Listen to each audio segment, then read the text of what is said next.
We're just people like every day. We have a family, we have jobs, we have kids. After decades of confusion, Jacqueline Turner and Kara Ramsey are living their truth. We are more than the sum of our body parts. They were both born male, but have transitioned to female. Jacqueline and Kara are both from the Metro Detroit area and are now engaged. They are sharing their story to help others struggling with gender identity.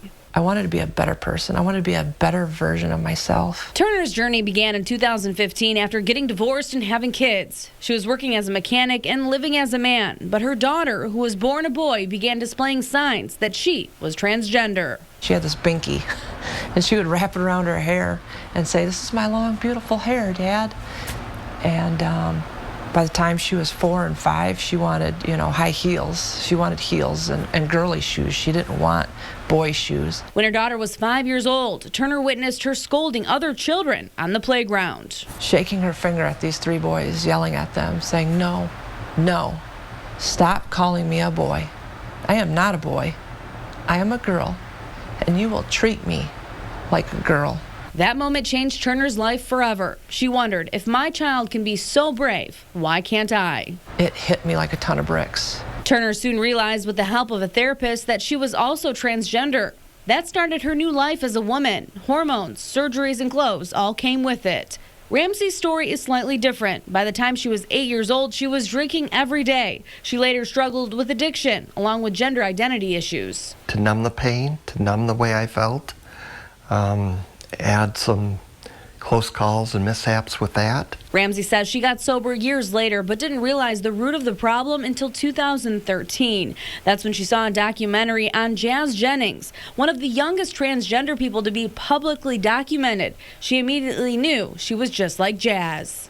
Unlocked and answered more questions that I had accumulated a wealth of over the years.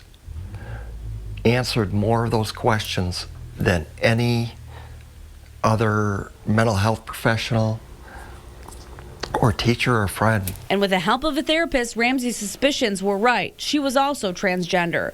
Ramsey and Turner met as they were both transitioning in a transgender support group. The couple says they now plan to get married and continue advocating for the transgender community.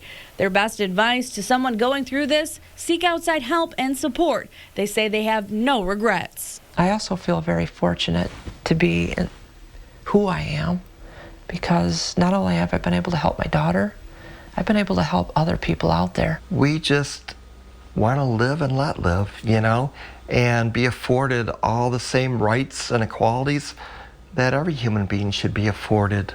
Rachel McCrary reporting with WNEM TV5.